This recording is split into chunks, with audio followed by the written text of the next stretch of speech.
Hi friends, ఈరోజు మనం కుందేలు తెలివి అనే కథని చెప్పుకుందాం.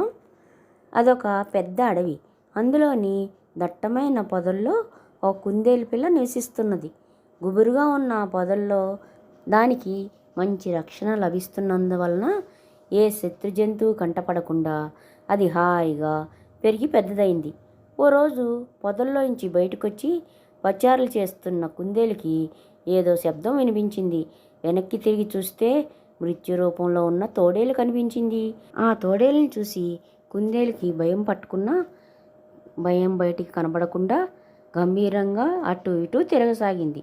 దాంతో తోడేలుకి అరికాలి మంట నెత్తికెక్కింది. ఒక అల్పప్రాణి తనను ధిక్కరించడమా? దానికి తలవంపులుగా తోచింది. కోపంతో ఎగిరి గంతేసి, ఏం, నన్ను చూస్తే వేళాకోళంగా ఉందా? నన్ను చూసి భయపడాల్సింది ఇలాంటి అల్ప జంతువులు. అలాంటిది నువ్వు నన్ను చూసి భయపడకుండా నా ముందే తిరుగుతావా? ఎగతాళి చేయడానికైనా అర్హత ఉండక్కర్లా అంటూ చిరాకు పడింది తోడేలు.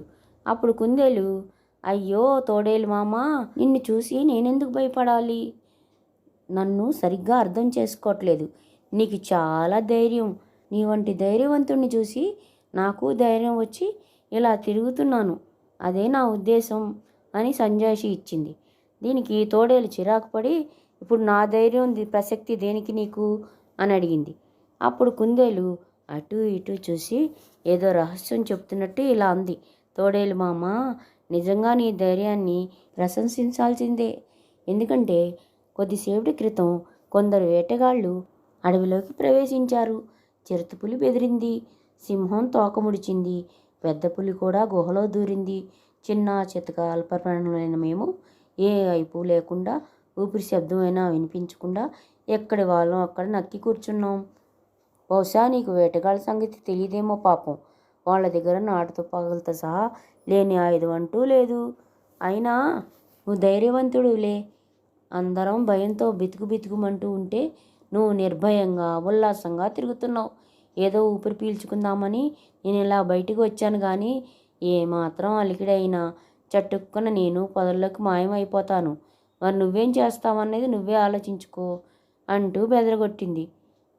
శత్రువుల జాడను కనిపెట్టడంలో పెద్ద జంతువుల కంటే చిన్న ప్రాణులే ఎప్పుడూ ముందుంటాయనేది అరణ్య న్యాయం. దాంతో తోడేలికి లోపల భయం పట్టుకుంది. వేటగాళ్ళ సంగతి నిజమే కాబోలనుకొని అంతలోనే, కానీ ఒక క్షణం క్రితమే తన ఎదుట ఉన్న అల్పప్రాణి తనని ధైర్యవస్తురాలని పొగిడింది. దానికి దొరికిపోవడం ఇష్టం లేక లేనిపోని గాంభీర్యాన్ని నటిస్తూ, అంతే కదా, వేటగాళ్ళకే భయపడతాననుకున్నావా ఏం? ఆ పెరుగొడ్డు పెద్ద పులి, ఆ బెక్కచచ్చిన బక్కసింహం తోక ముడిస్తే ముడవచ్చుగాక, నా దౌడు సంగతి నీకు తెలిసిందేగా. ఆ వేటగాళ్ళని చీల్చి చెండాడగలను. కానీ ప్రస్తుతం నా ఆరోగ్యం బాగాలేదు. పద్యం కూడా చేస్తున్నాను. పిట్ట మాంసమైనా ముట్టలేదంటే ఒట్టు. ఇంతకీ వేటగాడు వెళ్ళారంటావు? ఆరా తీస్తున్నట్టు అడిగింది తోడేలు. ఇదిగో ఈ పడమటి దిక్కు వైపు 6, ఉత్తరం వైపు 4, దక్షిణానికో 5 పంచుకున్నారల్లే ఉంది చకచకా చెప్పేసింది చేతులు ఊపుతూ.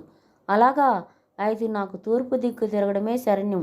వస్తానంటూ కాలికి బుద్ధి చెప్పిందా తోడేలు. ఉపాయంతో అపాయాన్ని తప్పించుకున్న కుందేలు సన్నగా నవ్వుకుంది. ఫ్రెండ్స్, కథ నచ్చిందా? నచ్చితే ప్లీజ్ ఒక కామెంట్ చేయండి ఫ్రెండ్స్. కుందేలు తెలివి ఎలా ఉందో దాంతోపాటు చిన్న లైక్ చేయండి. ఉంటాను. Bye bye.